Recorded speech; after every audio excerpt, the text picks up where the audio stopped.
Oi pessoal, tudo bem? Bom, vocês devem ter assistido já o primeiro vídeo, que seria, né, a abertura dessa primeira aula, mas como hoje, 13/8, nós não tivemos o nosso encontro, como eu falei, eu vou postar então a aula que eu daria para vocês em sala, né, e vocês, por favor, sigam as instruções que eu mandei no Moodle lá, tá joia? Mas enfim, continuando, a gente tinha chegado até aqui na definição do que é o proteoma, né, que é o conjunto de proteínas expressas, né, o conjunto de proteínas produzidas, ou alguém pode chamar do complemento proteico do genoma, né? Ou seja, aquilo que o genoma manda fazer. Mas para a gente entender um pouquinho mais, né, contextualizar um pouquinho mais essa história de proteoma, né, o proteoma ele adveio do termo genoma mesmo, né? E o genoma é um projeto que começou lá nos anos de 1990, já de uma ideia que vinha dos cientistas desde o pós-guerra, na verdade, pós-Segunda Guerra Mundial, né? Mas longa história curta, o que se tinha no início do projeto Genoma eram algumas peças de um quebra-cabeça super complexo, que é o nosso genoma, né? Ou seja, a gente conhecia as sequências gênicas de alguns poucos genes, né? E aí teve então a publicação do genoma humano, que isso aconteceu no ano 2000, né? Foram duas iniciativas, uma iniciativa de pesquisa pública financiada pelos governos dos Estados Unidos e da União da Grã-Bretanha, né? Do Reino Unido, e uma iniciativa privada, né, de uma pessoa que trabalhava na iniciativa pública nos Estados Unidos e abriu uma empresa e sequenciou o genoma humano também. Tá? Então, o que aconteceu foi que nesse momento, né, as pessoas achavam que o fato de nós conhecermos o nosso genoma faria com que nós conseguíssemos curar as doenças humanas de maneira muito mais precisa e muito mais rápida. Né? Naquele momento foi isso que aconteceu. Né? As pessoas achavam que a AIDS e o câncer seriam doenças curáveis em poucos anos. Né? Mas no fim das contas, o que a gente viu, né, a gente partiu de algo assim, que era um quebra-cabeça menos complexo, com algumas poucas pecinhas, para um quebra-cabeça super complexo, né, de muitas informações sobre os genes. Só que a questão é que só saber que genes nós temos não ajuda muito, né, na busca, por exemplo, da compreensão de doenças humanas, que é o maior porquê de nós termos sequenciado um genoma humano. Né? Tem uma série de outras coisas que advieram do genoma, mas o principal era curar doenças, né? Então, o que a gente tem agora é um quebra-cabeça mais complexo e nós precisávamos então de ferramentas naquele momento que nos apontassem quais peças desse quebra-cabeça são as mais importantes para se compreender uma doença. E aí que o proteoma aparece, né, na era pós-genômica, tá? Pensou-se inicialmente também que uma vez com os dados de genoma em mãos, como para fazer proteína a gente tem que passar por um RNA, talvez fosse suficiente estudar somente os RNAs, né? Ou seja, a expressão gênica poderia ser traduzida somente no estudo dos RNAs. Tá? Mas a verdade é que dentro dentro da regulação gênica em si, né, o que a gente tem é que nós temos genes que vão produzir um tanto de RNA linear com o tanto de proteína que vai ser produzido, mas nós temos genes que vão precisar produzir muito RNA para produzir um pouquinho de proteína, genes que têm pouco RNA sendo produzido, mas faz muita proteína, e essas proteínas podem sofrer modificações pós-traducionais, tá? Isso vocês vão estudar ao longo das suas graduações aí. E genes que vão ter produtos em termos de RNA, mas não vão produzir proteínas. Tá? Então, não tem como somente se estudar, né, o transcriptoma, ou seja, os transcritos, ou seja, os RNAs derivados dos genes. É necessário estudar-se também as proteínas, tá? Então, para se compreender o genoma, né, não tem como a gente só olhar para os RNAs, nós temos que olhar também para as proteínas. Tá? Então, por isso da importância dos estudos de proteoma. E outra coisa que é interessante olhar é que todas as células do seu corpo têm virtualmente o mesmo genoma, mas eles têm proteomas totalmente distintos. Né? Então, essa imagem representa isso. Quando a gente vê que um neurônio, por exemplo, ele tem uma constituição gênica muito parecida com o neutrófilo, que é uma célula de defesa, que é uma célula muscular, né? Mas eles têm proteomas muito distintos, né? Ou seja, o que torna um neurônio é o proteoma dele, né? O que torna uma célula de músculo é o proteoma dessa célula, né? Porque os genomas são parecidos e os proteomas são distintos, né? Os genomas são estáveis e o proteoma é dinâmico, né? E daí então a gente chega a uma definição de proteoma um pouquinho mais complexa, né? Que o proteoma pode ser definido como o conjunto de proteínas expressas, né, o completo conjunto de proteínas expressas por uma célula, um tecido ou organismo, num dado momento, numa dada condição. Né? Se nós formos falar, por exemplo, de doenças humanas, né, a condição pode ser doença ou saúde. Né? O momento pode ser antes e depois do tratamento. Tá? É uma célula nova, uma célula mais velha. Enfim, tudo isso vai influenciar sobre o proteoma. Tá? E é importante definir que a ciência que estuda o proteoma é a proteômica. Tá? Então, são entidades distintas. Né? O proteoma é o conjunto de proteínas expressas. E a ciência que estuda o proteoma é a proteômica. Tá? Só que hoje em dia, na verdade, a gente se refere muito à proteômica como estudo de proteínas. Né? Então, em algum momento, a gente não vai mais falar que tem uma distinção, né, entre proteômica, porque é o estudo do conjunto de proteínas, ou estudar uma proteína só. Né? Hoje em dia, a gente já fala mais que proteômica é a ciência que estuda as proteínas. Tá?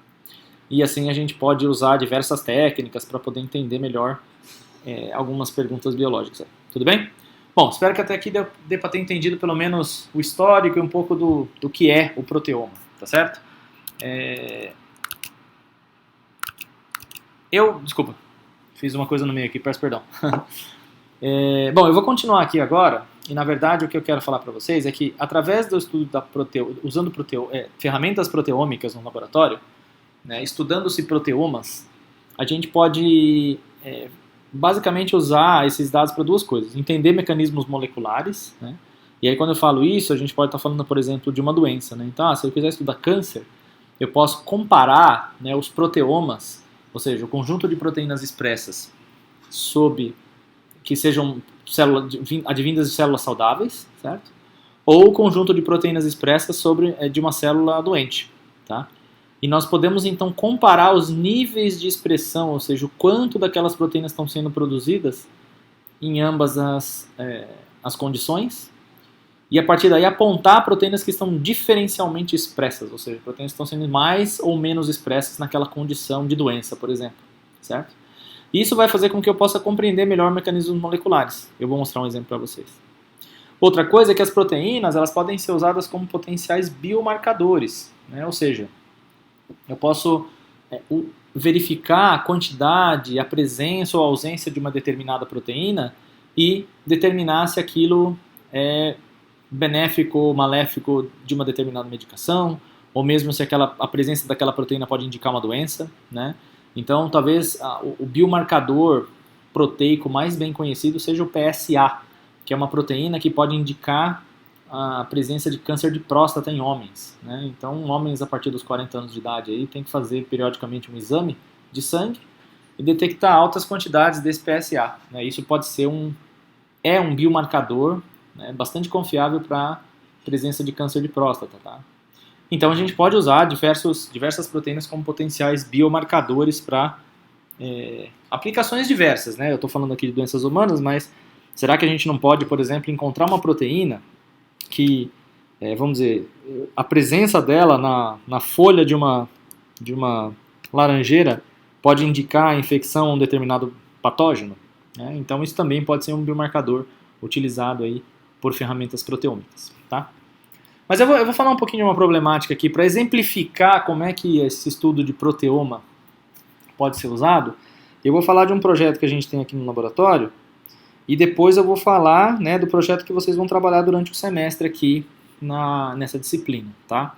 Então aqui no laboratório a gente estuda doenças psiquiátricas, dentre elas a depressão. Tá? E a depressão é uma doença que o tratamento dela é bem difícil, vamos começando de baixo para cima. Né? O tratamento da depressão é um tanto complicado, porque além da doença ser muito complexa do ponto de vista molecular, né, a bioquímica dela é muito difícil, né, a parte molecular, o que acontece molecularmente no cérebro do paciente é tão complexo, mas os medicamentos eles não funcionam tão bem, eles não são tão efetivos, e isso porque a gente não compreende bem essa doença do ponto de vista molecular. Né? Então, se nós pudéssemos empregar ferramentas proteômicas, por exemplo, para estudar a depressão, ou seja, se nós pudéssemos, por exemplo, comparar as quantidades de proteínas que estão sendo produzidas no cérebro de uma pessoa com depressão e comparar com as quantidades das proteínas produzidas no cérebro de uma pessoa mentalmente sadia, nós poderíamos então compreender como essa doença funciona. E a partir daí, ter então as proteínas como eventuais alvos moleculares para criar-se medicamentos mais efetivos. Tá? O que acontece hoje em dia é que os medicamentos não são tão efetivos porque eles não foram desenvolvidos baseados na biologia da doença. Alguns medicamentos foram encontrados ao acaso, outros foram testados com uma pequena parte, uma pequena parcela da biologia da doença. Né? Mas a proteômica é uma ferramenta, né, que permite o estudo do proteoma e que pode permitir identificar novos alvos moleculares que podem ser úteis para o desenvolvimento de uma medicação. Tá? Ainda não existem biomarcadores, né, de diagnóstico, né?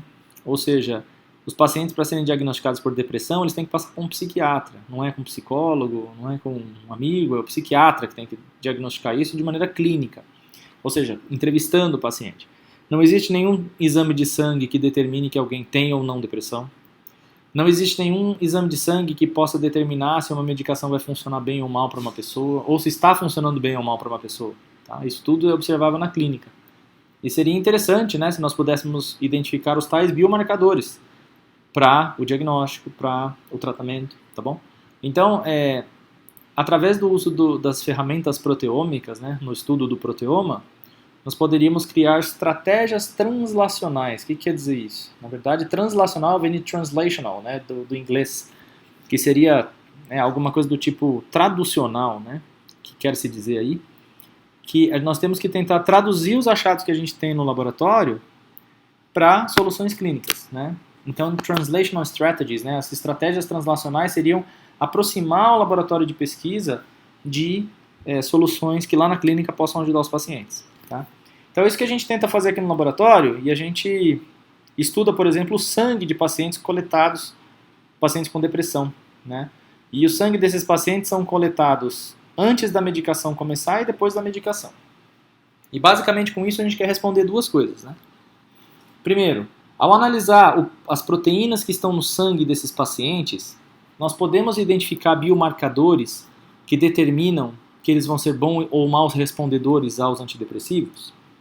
Segunda coisa, o que é que na biologia do sangue daquele paciente tem que vai determinar que ele seja um bom, que ele responda bem à medicação ou que vai determinar que ele responda mal? Tá, essas são perguntas que a gente faz aqui no laboratório e usa a proteômica para tentar estudar. A gente usa o sangue, né, porque é uma entidade que é possível de se coletar de maneira pouco invasiva, né? Você pode coletar em vivo, né, com pessoas vivas. E você pode fazer estudos antes e depois do tratamento, durante o tratamento, né, estudos longitudinais. Tá? Então, esse é um porquê de nós estudarmos o sangue. Imagine que a depressão é uma doença mental, né? Então o ideal seria estudar o cérebro dos pacientes. Né? Estudar o cérebro é possível, mas só depois da morte dos pacientes. Só se pode coletar tecido cerebral de pessoas mortas, né? Você não tem como coletar de pessoas vivas. Tá? Então, a gente faz esse estudo com sangue para coletá-lo em vivo, né, ao longo, né, de um tempo, né, o estudo longitudinal, e é uma maneira minimamente invasiva. Né? Tem gente que tem medo de tirar sangue, mas é o tipo de fluido mais fácil de se obter, né, do que qualquer outro tipo de amostra biológica. Tá?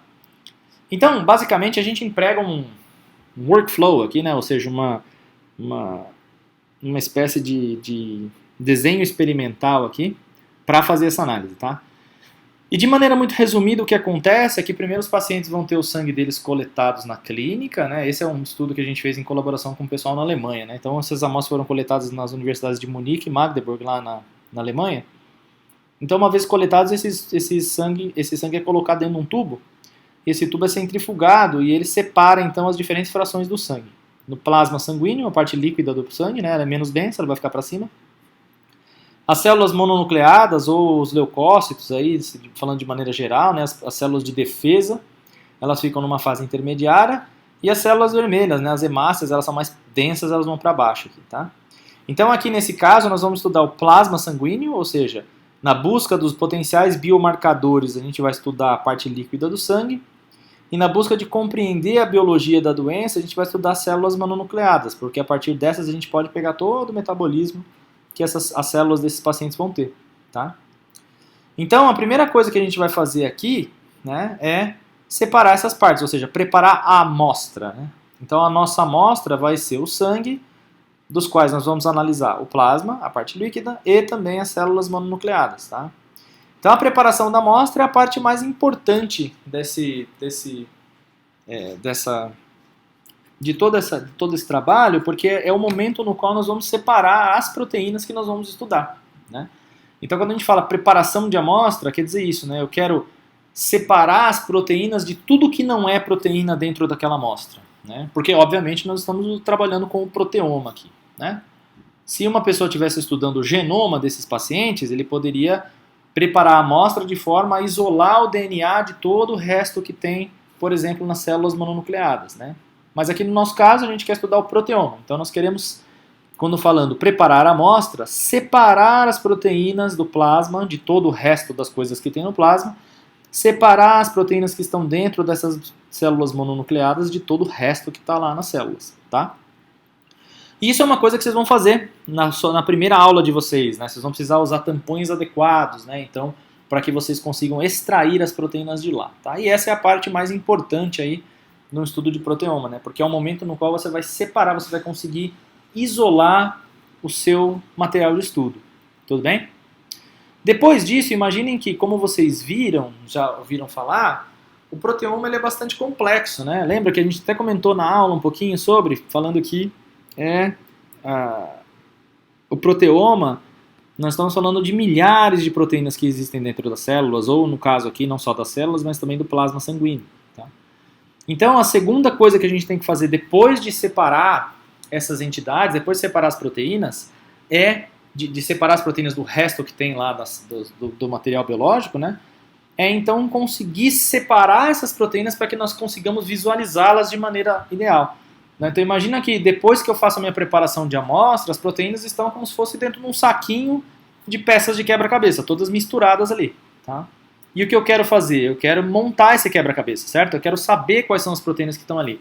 Então eu preciso espalhar aquelas proteínas. Né? Ou seja, se você tem um quebra-cabeça e já montou alguma vez um quebra-cabeça, a primeira coisa que se faz é o quê? Você pega esse monte de peça embolada e espalha uma mesa, certo? Para que você consiga visualizar essas peças e colocar umas juntas das outras, tá? Com as proteínas é a mesma coisa. Uma vez que eu separo o meu proteoma das células, eu tenho um saco de pecinhas ali, eu tenho um monte de proteínas emboladas. Agora eu preciso usar técnicas que vão separar essas proteínas para que eu consiga identificar cada uma dessas pecinhas, para que eu consiga saber quem é cada uma dessas proteínas, tá certo? Para isso, nós vamos usar duas técnicas que vocês vão aprender aqui nas próximas aulas. Uma delas é a cromatografia, tá? A cromatografia é uma separação, a gente vai aprender a cromatografia líquida, né? Então é um tipo de separação através de um líquido e também de uma fase estacionária, de uma fase móvel estacionária. Eu vou explicar isso para vocês na aula adequada, né? E depois vocês vão fazer também a eletroforese. A eletroforese também é um método de separação de proteínas, tá? Vocês também vão ter uma aula só sobre isso, tudo bem?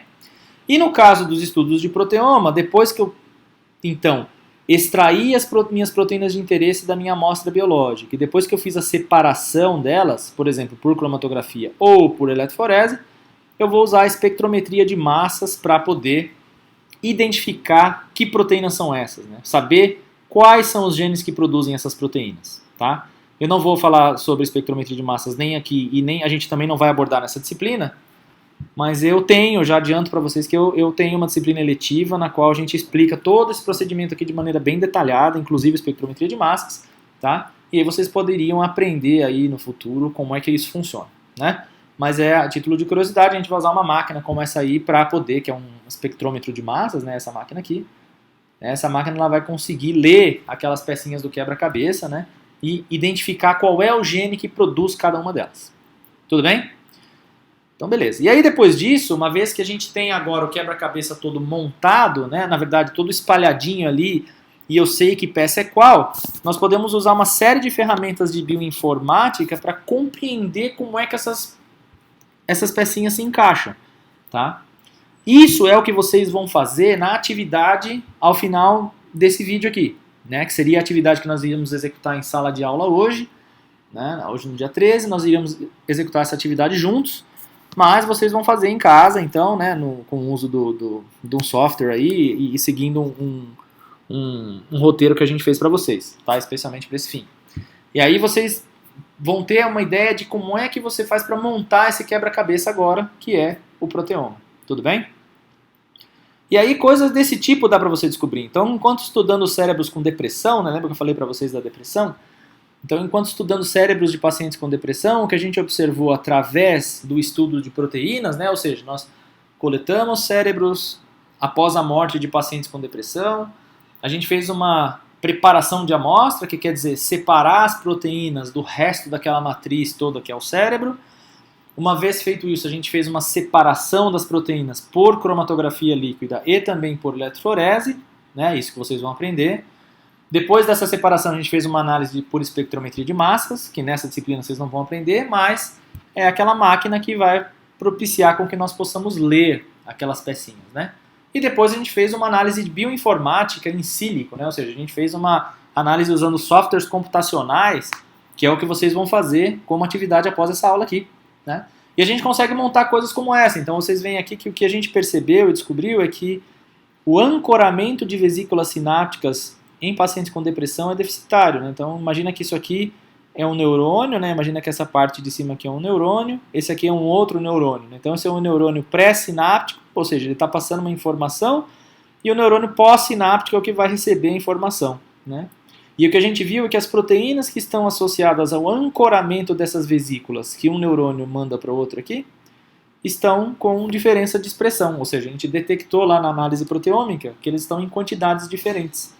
Tá? E isso pode ser, então, um dos porquês a doença se estabelece. Tá?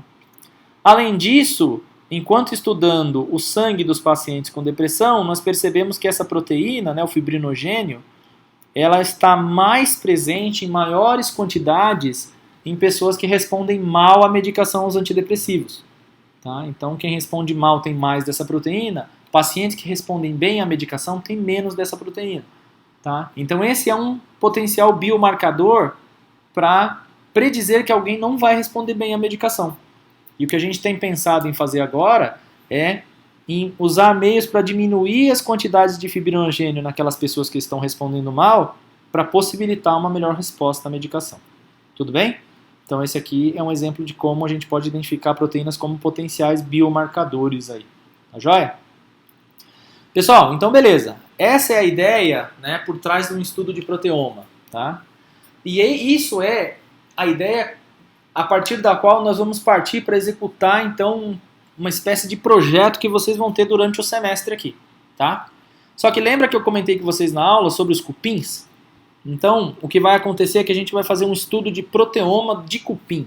Tá? E por que isso é interessante? Imagina que cupins, como eu falei para vocês lá na aula, são bioreatores naturais, né? São animais capazes de comer madeira, por exemplo, digerir madeira, né? Esses animais não são só importantes, né? Muito importantes na ciclagem de carbono e nitrogênio no meio ambiente, mas eles são responsáveis por 90% da degradação da matéria vegetal seca nas florestas. Tá?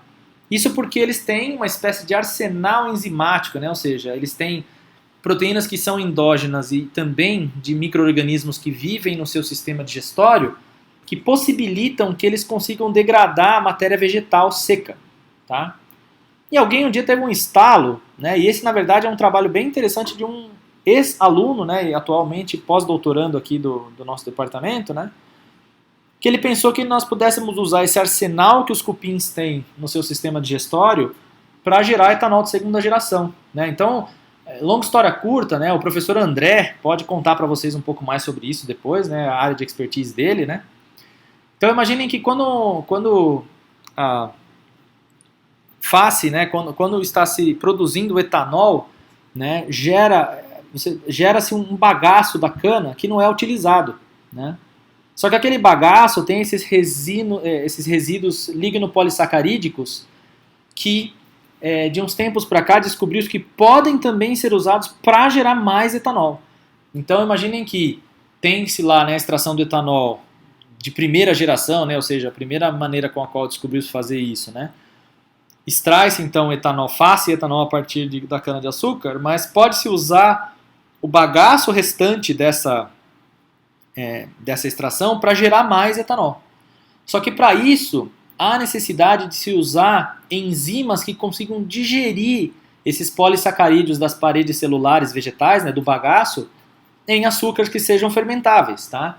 E é justamente isso, né, que o João Paulo, ele vai dar uma aula para vocês aí, ele conseguiu pensar, né, em usar a partir dos cupins. Ou seja, tentar ver se os cupins têm um arsenal enzimático que possa transformar esses polissacarídeos de parede celular vegetal que estão no bagaço da cana em açúcar fermentável, porque isso vai fazer com que eles possam produzir mais etanol, tá certo? Então, a ideia aqui seria o uso de enzimas, né, do sistema digestório do cupim, tá? E para isso, então, a pergunta acaba sendo a seguinte, né? Os cupins têm enzimas em seu trato digestório que podem ser usadas como meio de transformar bagaço de cana-de-açúcar em etanol, tá? Então, basicamente o que vocês vão fazer aqui é como se a partir de hoje nós partíssemos do pressuposto que nós faremos né, um proteoma do sistema digestório dos cupins. Tá? Uma análise proteômica do sistema digestório dos cupins. Ou seja, aí, para isso, nós vamos precisar fazer todos os passos que eu falei para vocês na aula aqui hoje. Primeiro, uma vez tendo o sistema digestório dos cupins em mãos, vamos usar um tampão biológico adequado para extrair especificamente as proteínas que estão no tecido digestório desse animal, certo? Segundo, uma vez com aquele conjunto de proteínas em mãos, a gente vai agora usar técnicas de separação de proteínas, como a cromatografia e como a eletroforese, para visualizar melhor aquelas pecinhas, tá? Terceiro, nós vamos também usar aqui nas aulas práticas, né, técnicas de quantificação dessas proteínas, para que vocês saibam o quanto nós temos no produto como um todo ali, tá? Depois, nós vamos então isolar enzimas que possam ser interessantes para aplicações biotecnológicas como essas que estão no trato digestório dos cupins, que podem ser usadas para transformar bagaço de cana em etanol. Tudo bem? Então lembra que eu mostrei isso aqui para vocês na primeira aula? Então vamos retomar. Nós temos então uma análise proteômica que é possível de ser feita, ou seja, a gente pode usar o sistema digestório dos cupins como fonte de enzimas para que possam digerir o bagaço da cana-de-açúcar. Então, primeiro, nós vamos ter um sistema tampão, nós vamos usar tampões biológicos para isolar essas proteínas que estão no sistema digestório, do resto que está lá, né? Ou seja, nós vamos pegar e separar somente as proteínas dali, tá? Uma vez que eu tenho essas proteínas separadas, a gente vai então usar técnicas como a cromatografia líquida e a eletroforese para poder melhor visualizar essas técnicas. Lembra como eu falei do quebra-cabeça para vocês lá atrás? Depois a gente vai também dosar essas proteínas para saber o quanto de material eu consigo fazer render desse proteoma do sistema digestório dos cupins. E a gente também vai usar a cromatografia de afinidade para isolar enzimas, certo? Então, desse universo que é o proteoma, a gente vai chegar em uma enzima-alvo que possa servir como um produto para que nós possamos transformar bagaço de cana-de-açúcar em etanol. Tá? E aí vai entrar então naquela segunda parte da caracterização dessa enzima, né? Ou seja, para que eu chegue em uma enzima capaz de fazer responder essa minha pergunta aqui, eu tenho que fazer uma série de caracterizações do ponto de vista de atividade da sua cinética para chegar então naquela enzima final. Beleza? E como eu falei para vocês, a gente vai seguir, né, cada um desses passos em aula, né, sempre dentro da ideia de que nós estaremos fazendo uma análise do proteoma do tecido digestório dos cupins. Certo? Então é isso aí, pessoal. Eu acho que por hoje é só. A aula seria mais ou menos essa. Então, por favor, agora engajem-se em fazer a atividade que seria feita hoje, logo após essa aula aqui, tá? Que a gente vai postar no Moodle também. Essa atividade vai ser aquilo que eu falei para vocês. Vou voltar aqui para vocês verem, né? Vai ser essa atividade de usar algum desses sistemas aqui para tentar chegar numa história assim, né? Ou seja, a gente vai estar usando ainda, né, um exemplo lá das proteínas de pacientes com depressão, tá? Mas só para vocês terem um feeling de como é que funciona uma análise proteômica, certo? E a partir da aula que vem, vocês vão agora começar a trabalhar com a ideia de trabalhar com o proteoma dos cupins. E a primeira coisa que vocês vão ter que entender sobre sistemas tampão, né? Ou seja, um tampão vai ser usado aqui, é uma solução que vai ser usada para que nós possamos extrair especificamente as proteínas que estão contidas ali no tecido digestório dos cupins, tá? E, então, depois que vocês assistirem essa aula, vocês vão fazer o exercício que a gente vai colocar para vocês e, em seguida, assistir o vídeo que vai vir antes da aula do dia 20/8, tá? E, finalmente, depois de assistir o vídeo da anterior aula do dia 20 do 8, vocês vão fazer aquele testinho, tá? Então, isso tudo que eu estou falando aqui para vocês, cada passo a passo desse já está descrito lá no Moodle para vocês seguirem. 1, 2, 3 e 4, tudo bonitinho, para que nós possamos nos ver dia 20, já com tudo isso em mente. Beleza? Então é isso aí, pessoal. Muito obrigado pela atenção. Eu deixei aqui meu contato. Sintam-se à vontade para entrar em contato sempre que necessário. Tá joia? Valeu!